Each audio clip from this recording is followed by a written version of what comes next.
잘 먹고 잘 입고 잘 산다. 이것은 수많은 사람들이 높이 가치를 매기는 부분이 확실한 것 같습니다. 그렇다면 주 예수 그리스도를 믿어 구원을 받은 저와 여러분은 어떻습니까?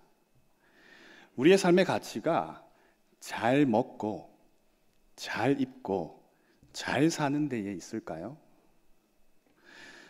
여러분은 각자 사유재산이 있으시겠죠? 저에게 달라고 말씀드리는 것은 아닙니다. 그러니까 잘 들어봐 주시기 바랍니다. 혹시 신뢰가 되지 않는다면 제가 한번 여쭙겠습니다. 여러분이 갖고 계신 그 재산 혹시 어디에 두셨습니까? 달라는 얘기는 아닙니다. 혹시 통장에 두셨습니까? 아니면 건물입니까? 아니면 어떤 분은 땅으로 갖고 계신 분도 계시겠죠? 아니면 혹시 현찰입니까? 네. 혹시 보물을 갖고 계신 분도 계십니까? 우리 집에 금은 보화가 있다. 저를 좀 초대해 주십시오, 집으로. 손을 들라고 하면 안 되시겠죠? 네. 저는 여러분의 재산이 어디 있는지 잘 모릅니다. 그러나 안전하게 두셨으리라고 생각합니다. 역시 그러나 혹시 염려되진 않으십니까? 은행이 파산을 한다거나 부도가 나면 어떻게 하지? 아니면 은행 서버가 해킹이라도 당하면 그래서 내 개인정보가 이렇게 밖으로 나가서 뭔가 불이익을 당하면 어떻게 하지? 아니면 내가 이번에 한 투자가 잘못되면 어떻게 하지? 내 돈을 다 잃어버리면 안 되는데, 또는 내가 이번에 산 건물 또는 땅의 시세가 턱없이 떨어지게 되면 어떡하지? 집에 금고에 고이 넣어둔 그 금괴짝 잘 있으려나? 근데 비밀번호가 뭐더라? 이런 고민들을 하실 수도 있겠죠. 도둑이 들 고민도 하실 수도 있을 것 같아요. 우리의 염려하는 것이 꼭 재산 문제만은 또 아닐 겁니다. 우리는 또 무엇을 매번 염려하냐면 우리의 지위의 문제 가지고도 우리는 염려합니다. 이번에 꼭 승진을 해야 하는데, 더 높은 자리에 올라가야 되는데, 내가 더 인정받아야 되는데, 내가 더 많이 가지고 더 많이 누려야 하는데 하는 등 우리는 어디에 앉을 것인가의 문제를 가지고도 우리의 삶의 질, 그것을 갖고 계속해서 염려하는 것 같습니다. 앉는 자리의 문제는 생각보다 우리의 삶에 빨리 찾아오는 거 혹시 아십니까? 요즘은 조기 교육이 중요하다고 해서 유치원에 들어가기도 굉장히 힘들다고 해요. 청소년들은 또 어떻습니까? 좋은 대학에 가기 위해서 얼마나 염원하는지 모릅니다. 청년들은 좋은 직장에 들어가기 위해서 노력합니다. 여기 계신 우리 장년들은 인정받고 더 좋은 자리로 나아가기 위해서 몰두합니다. 그런데 우리가 더 좋은 자리에 가면 우리의 무엇이 바뀌죠? 바로 우리의 옷이 바뀝니다. 그렇지 않습니까? 남들이 10만 원짜리 입을 때 나는 100만 원, 200만 원짜리 입을 수 있는 거죠. 내가 이런 고가의 옷을 입으면 알게 모르게 계급화가 이루어지고요. 이 계급 때문에 더 큰 지위를 갖고 더 많이 소유한 자가 소위 요즘 사회적인 문제인 갑질을 하는 사태까지 이루어지게 됩니다. 이러한 문제의식을 갖고 우리는 오늘 예수님이 산에서 하신 설교를 좀 살펴보도록 하겠습니다. 예수님은 이 땅에 오셔서 성역에 구별되어서 살지 않으셨습니다. 예수님은 우리의 실존과 매우 밀접한 거리에 계셨습니다. 우리를 관찰하셨고요. 우리를 이해하셨고요. 우리와 함께 사셨습니다. 그러므로 그 누구보다도 사람들이 무엇 때문에 염려하고 걱정하고 한숨을 푹푹 쉬는지, 무엇에 우리의 마음이 빼앗겨 있는지 예수님은 잘 이해하고 계셨습니다. 그렇기에 예수님이 이렇게 말씀하셨습니다. 오늘 본문 마태복음 6장 19절입니다. 너희를 위하여 보물을 땅에 쌓아두지 말라. 거기는 좀과 동록이 해하며 도둑이 구멍을 뚫고 도둑질하느니라. 이것이 사람들의 염려입니다. 예수님께서 바라보신 보물을 땅에 쌓아두고 좀과 동록이 해치면 어떡하지? 도둑이 들면 어떡할까 하고 있더란 말입니다. 이것들은 다 위협에 관한 것들입니다. 근데 이 위협들을 좀 구분해 보자면 좀과 동록은 내부적인 위협들입니다. 도둑이 드는 것은 외부적인 위협들입니다. 예수님은 우리가 땅에 쌓아놓은 보물들 때문에 항상 걱정하고 염려하고 산다는 것을 아셨어요. 내 외부적인 위협으로부터 매번 염려하는 우리의 모습을 잘 알고 계셨습니다. 그렇다면 우리가 염려하지 않을 수 있는 대안을 주셔야 될 거 아닙니까? 20절입니다.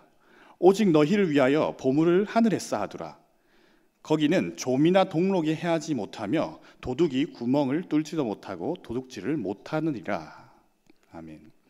예수님은 유한하고 위협이 도사리고 있는 땅에 너희의 보물을 쌓아두지 말고 하늘의 보물을 쌓아두라고 말씀하셨습니다.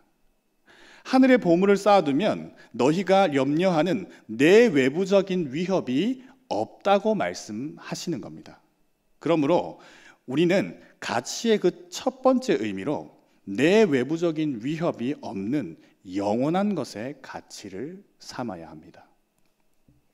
우리가 이런 영원한 것의 가치를 삼고 살아가기 위해서 무엇이 필요할까요? 오늘 본문 22, 23절입니다.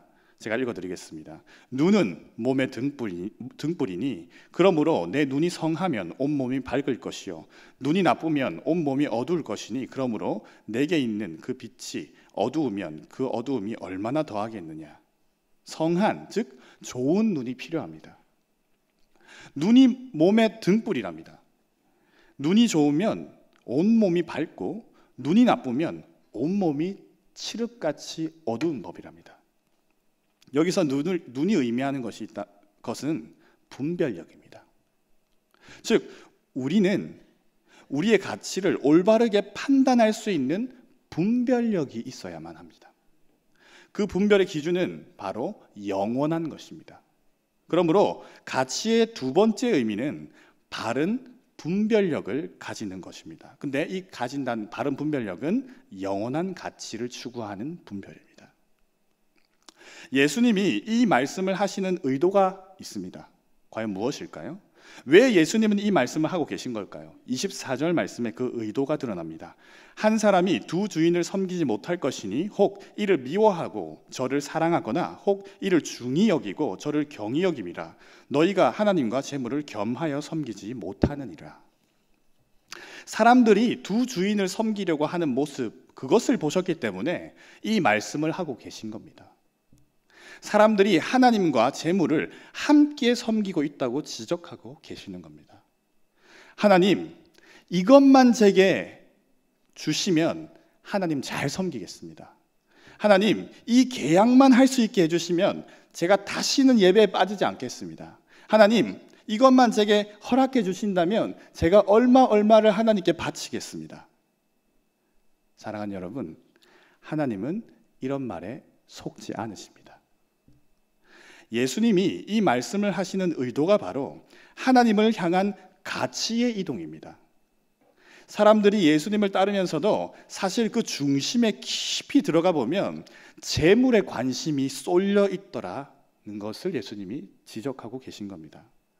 예수님은 그것을 지적하시면서 하나님께 그 가치를 이동시켜야 한다고 오늘 본문에서 이야기하고 계신 겁니다. 그렇다면 재물을 섬긴다는 것은 어떤 의미일까요?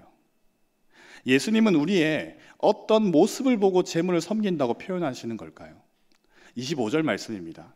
그러므로 내가 너희에게 이르노니 목숨을 위하여 무엇을 먹을까, 무엇을 마실까, 몸을 위하여 무엇을 입을까 염려하지 말라. 목숨이 음식보다 중하지 아니하며 몸이 의복보다 중하지 아니하냐. 예수님이 말씀하시는 재물을 섬긴다는 것에 대한 의미는 바로 목숨을 위하여 무엇을 먹고 마실까? 즉 음식의 문제와 몸을 위하여 무엇을 입을까? 즉 의복의 문제입니다. 이는 사람들의 관심이 온통 음식 그리고 의복 여기에 쏠려 있다는 것을 의미합니다. 음식과 의복 때문에 걱정한다는 게 또 무슨 뜻일까요? 먼저 먹고 마시는 것은 재력의 문제를 의미합니다. 그리고 두 번째 입는 것은 지위의 문제, 그것을 의미합니다. 예수님께서 사람들이 재력과 지위에 몰두하고 걱정하고 염려하고 있다고 통찰하고 계신 겁니다. 사람들은 왜 그렇게 재물과 지위에 집착하는 것일까요? 그것은 우리 속에 있는 탐심 때문입니다. 여러분, 그렇다면 탐심이 무엇일까요? 골로새서 3장 5절 말씀입니다. 한번 같이 읽어볼까요? 그러므로 땅에 있는 지체를 죽이라. 곧 음란과 부정과 사욕과 악한 정욕과 탐심이니 탐심은 우상 숭배니라. 아멘. 탐심이 뭐라고 하시죠? 우상 숭배라고 하고 있습니다. 그러니 결국 예수님께서 너희가 재물을 섬기고 있구나 라고 말씀하시는 것은 너희가 스스로를 섬기고 하나님이 되고 있구나, 너희가 우상 숭배하고 있구나 라고 말씀하고 계신 겁니다. 우상 숭배는 안 됩니다. 사랑하는 성도 여러분, 여러분은 하나님을 믿으십니까? 그렇다면 믿는다는 것이 뭐죠? 사람들은 야, 너 하나님 믿니? 라고 물어보면 이렇게 대답하는 것 같아요. 그래, 나 교회 다녀. 그래, 나 심지어 헌금도 해. 나 교회에서 어떤 중직을 맡았어. 나는 심지어 교육자야. 라고 말하는 것 같아요. 사실 잘 생각해 보면 이것은 동문서답입니다. 우리가 믿음에 대해서 이야기할 때 가장 중요하게 여겨야 하는 것이 있다면 바로 믿음의 대상입니다. 우리는 믿음에 대해서 이야기할 때 가끔 대상을 놓치곤 합니다. 내가 뭐 해? 내가 뭘 하고 있어? 이걸로 믿음을 설명하곤 하지요. 우리의 믿음의 대상은 누구십니까? 예, 맞습니다. 하나님입니다. 그러므로 믿음은 하나님이 누구신지 아는 것입니다. 다시 한번 말씀드립니다. 믿음이란 하나님이 누구신지 아는 것입니다. 그렇다면 하나님은 누구실까요? 하나님은 이런 분입니다. 마태복음 6장 26절 30절 그 밑에 말씀입니다. 또 너희가 어찌 의복을 위하여 염려하느냐? 들의 백합화가 어떻게 자라는가 생각하여 보라. 수고도 아니하고 길쌈도 아니하느니라. 그러나 내가 너희에게 말하노니 솔로몬의 모든 영광으로도 입은 것이 이 꽃 하나만 갖지 못하였느니라. 오늘 있다가 내일 아궁이에 던져지는 들풀도 하나님이 이렇게 입히시거든 하물며 너희일까 보냐? 믿음이 작은 자들아. 그러므로 우리가 하나님을 믿는다는 것은 적어도 그분이 나를 굶기거나 헐벗게 하실 분이 아니라는 굳은 믿음을 갖고 있는 것입니다. 하나님 나 안 죽이신다 라는 믿음 말입니다. 더 나아가 만약 죽이신다 하더라도 부활시키실 것이다 라는 믿음까지 말입니다. 그러니 믿음이 있는 사람은 세상이 감당하지 못한다라고 말씀하는 것이지요. 자, 그렇다면 여러분은 하나님을 믿으십니까? 그러므로 하나님을 믿는다면 얼마나 하나님에 대해서 이해하고 사느냐의 문제가 달려 있을 겁니다. 동시에 내 삶의 태도가 하나님께 얼마나 맞춰져 있느냐의 문제일 것입니다. 심지어 나의 먹는 것, 마시는 것과 입는 것의 문제가 사라진다고 해도 말입니다. 그렇다면 이런 믿음의 사람들에게 무엇이 남을까요? 바로 영광이 남습니다. 고린도전서 10장 31절 말씀입니다. 우리 같이 한번 읽어볼까요? 그런즉 너희가 먹든지 마시든지 무엇을 하든지 다 하나님의 영광을 위하여 하라. 오직 하나님께 영광은, 이런 고백을 우리의 입술을 통해서 터져 나오는 것입니다. 이것이 우리에게 참된 가치가 되어야 합니다. 우리가 먹든지 마시든지 우리가 무엇을 하든지 간에 하나님께 영광을 돌리는 가치만 남는 것입니다. 그러므로 가치의 그 세 번째 의미는 하나님께 영광을 돌리는 것입니다. 그렇다면 이제 우리는 어떻게 해야 할까요? 일단 우리는 염려하지 말아야 합니다. 31절 말씀입니다. 그러므로 염려하여 이르기를 무엇을 먹을까, 무엇을 마실까, 무엇을 입을까 하지 말라. 여러분은 무엇이 고민이십니까? 더 정확하게 말해서 여러분은 지금 무엇을 소원하고 계십니까? 한번 떠올려 보시기 바랍니다.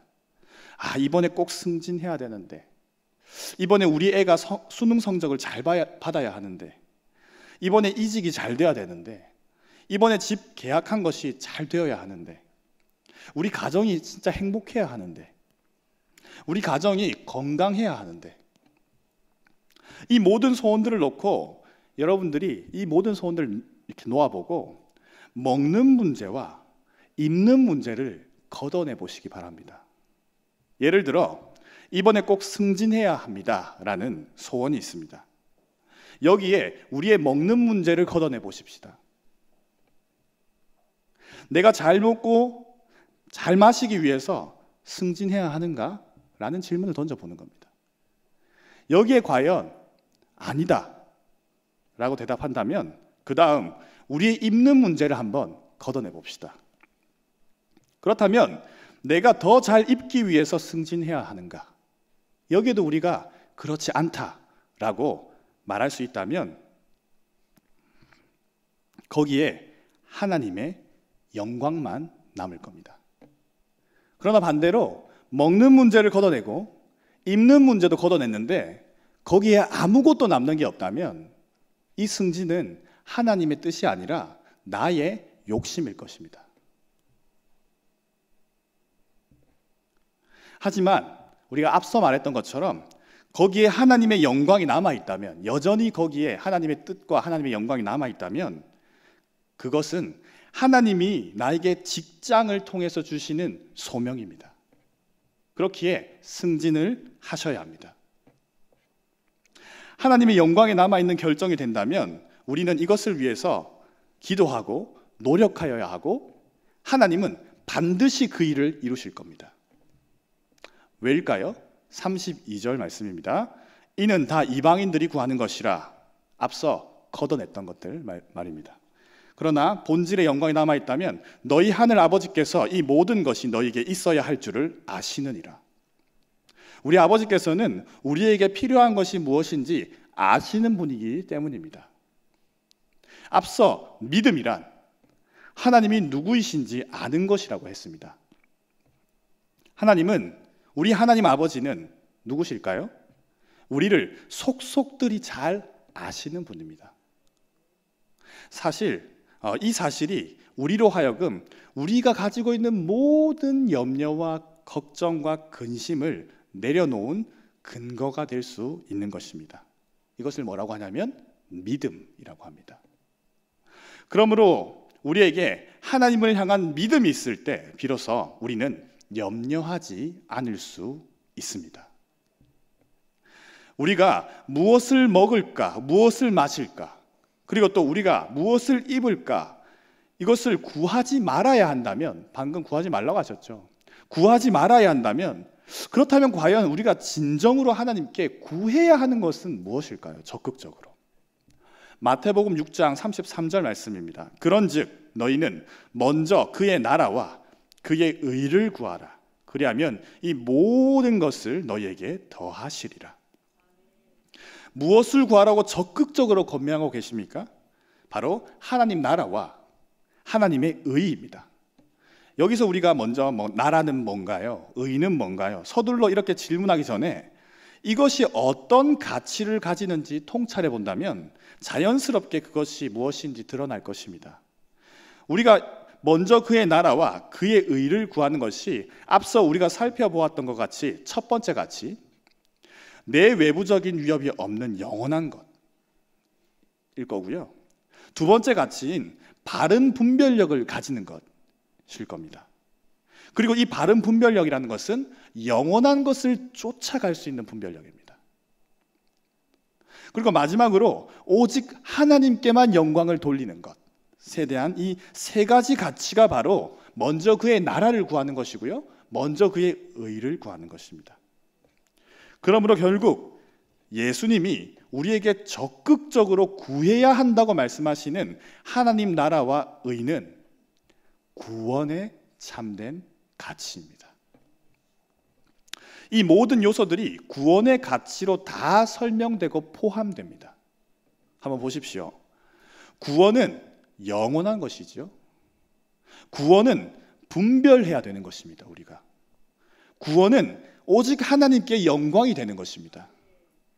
더 나아가 구원은 하나님의 나라, 즉 천국을 소유하는 것입니다.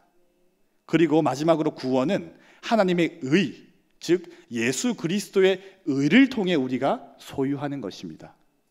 그러므로 구원이야말로 우리의 궁극적인 참된 가치입니다.